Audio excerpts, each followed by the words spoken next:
Welcome to Bob the Mortgage Coach. I'm Bob, and this is the second video in a series that we're putting out on putting yourself in a good position to buy a home. The first video addressed what should be the first question that you should ask yourself when you first start thinking, hey, I think I might like to buy a house. Okay, that first question is, should I buy a home? We talked about some of the considerations that you should take into account, such as how stable you are in your particular life, at this particular point in time. And that led into other questions, such as how happy are you with your job? Okay, how secure is your job and your employer? You got to think about that. What happens if your employer got bought out? Or what if they went bankrupt and you lost your job? If you lost your job, would you be able to find another one within a reasonable commute that has a similar pay scale? Okay, fortunately, the various agency underwriting guidelines attempt to answer these questions so that before we can even issue a loan commitment. So our needs or your needs and that of the lender are aligned, because it doesn't help anyone for the underwriter to approve a loan if the borrower isn't likely to be successful in making the payments. Anyway, how this is accomplished is that each agency, FHA, Fannie Mae, Freddie Mac, VA, they all have committees that examine the current market conditions as well as lessons that they've learned over the years to come up with a series of guidelines. The underwriter then uses these guidelines to figure out if the buyer will be able to successfully make their payments. It's really as simple as that. Okay, please notice that they're called guidelines and not rules. That is a big mistake. There are people who've been in the mortgage business for years who don't realize that there's the difference between a guideline and a rule. While there are a few rules in mortgage banking, almost all the considerations that the underwriter is going to examine are guidelines. That is, they aren't set in stone. For example, each mortgage program will want to look at the percentage of your gross monthly income. That's gross monthly income before your taxes. So, don't take the taxes out, not your take-home pay, your gross pay. Anyway, they want to take a look at how much of that is going to go towards your payment, your principal, interest, insurance, and taxes, otherwise known as PITA. This is called your front-end ratio. The underwriter will also consider what percentage of your income is going to be used to pay your new PITA and your other monthly obligations, your minimum charge card payments, any child support or student loans, pretty much anything that you make a monthly payment on. This ratio is going to be called your back-end ratio. So basically your housing expense less your monthly debt services. Now, each program's guidelines are a bit different. The FHA guidelines say that a borrower's front-end ratio should be no more than 31% of their gross monthly income, and that the back-end ratio should be no higher than 43% of their gross monthly income. Now that is a guideline. Those are guidelines.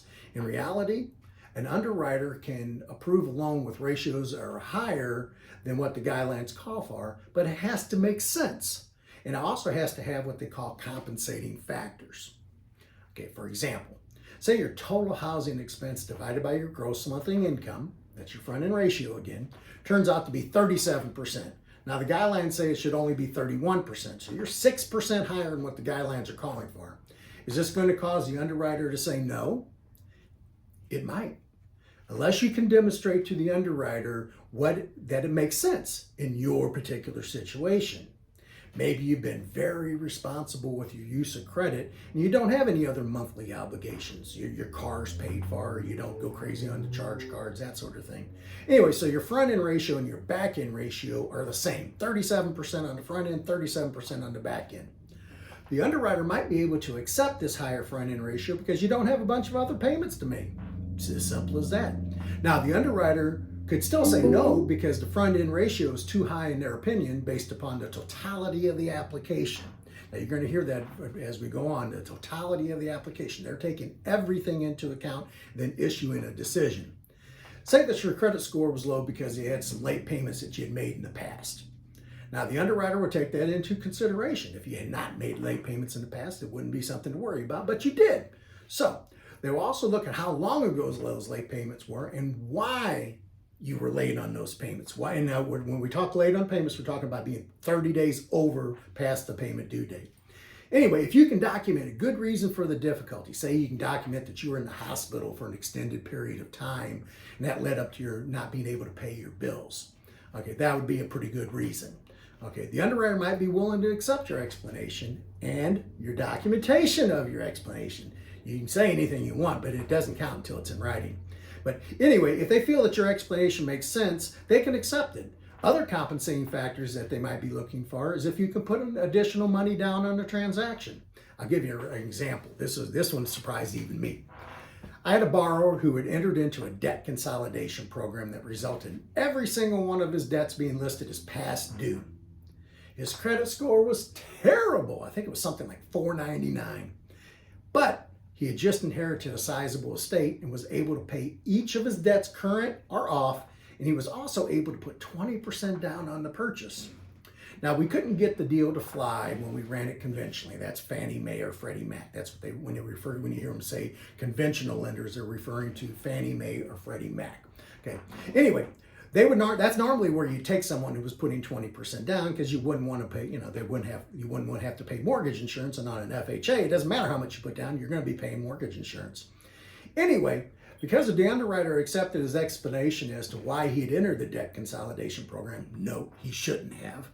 The fact that he was very stable in his job, I think he'd been there something like 10 or 12 years, and he was willing and able to put the 20% down instead of the minimum FHA down payment of 3.5%, and he was going to have about $20,000 left over in his accounts after he completed the purchase and paid everything down, so he had what we refer to as reserves. Anyway, overall, it made sense to the underwriter that while the guy made a mistake, that he wasn't likely to make that same mistake again. And he had a fair amount of skin into the game. That makes a difference too. You know, you're not going to be quite really as willing to walk away from a property if you got your own hard-earned money put into it. But anyway, he also had a lot of money available if he needed it in an emergency. So, if he lost his job or if he had, a car repair or something along those lines. Anyway, in addition to that, he was also paying an FHA mortgage insurance premium. So, between the 20% down and the FHA mortgage insurance, if he didn't make his payment, we could get our money back out. That's referred to as security. Now, another interesting part about this story is that I wasn't the first loan officer that he had spoken to. Okay, he had talked to like 3 or 4 other lenders, and they had all turned him down after hearing his story. Just out of hand. Nope, you won't be able to buy a house. You got to come back in 2 years.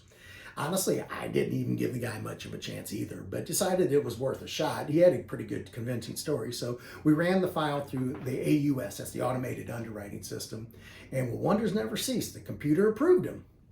We still had to get it past a real live human underwriter to agree, to have him or her agree, but with the AUS approval, that really wasn't that hard. So this guy had been wanting to buy a house. Should this guy have been wanting to buy a house? Me, and the underwriter thought so, but he was in a pretty specific situation. So, are you ready to buy a house? Do your wants and needs align with your mortgage lender's wants and needs? If we approve your mortgage, are we setting you up for failure or for success? If owning your own home is going to put you into a better position as time goes on, and you're secure and stable, then you might be ready. Okay. Now, there are going to be some other considerations that we're going to examine in the next videos.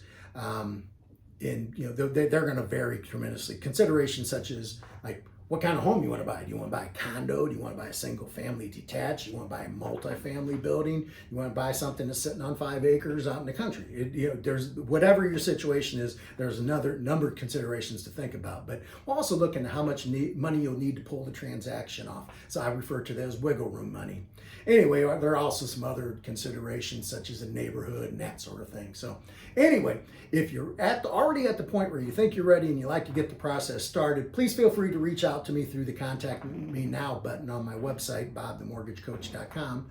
Thank you for your time and your consideration. If you have any questions, please feel free to reach out to me. My name is Bob Mitchell. I'm Bob the Mortgage Coach. I'm more than happy to answer your question. If you happen to be in North Carolina and soon to be Virginia, I could actually act as your loan officer. Otherwise, I'll be happy to answer any questions that you might have. Thanks for your time and have a great day.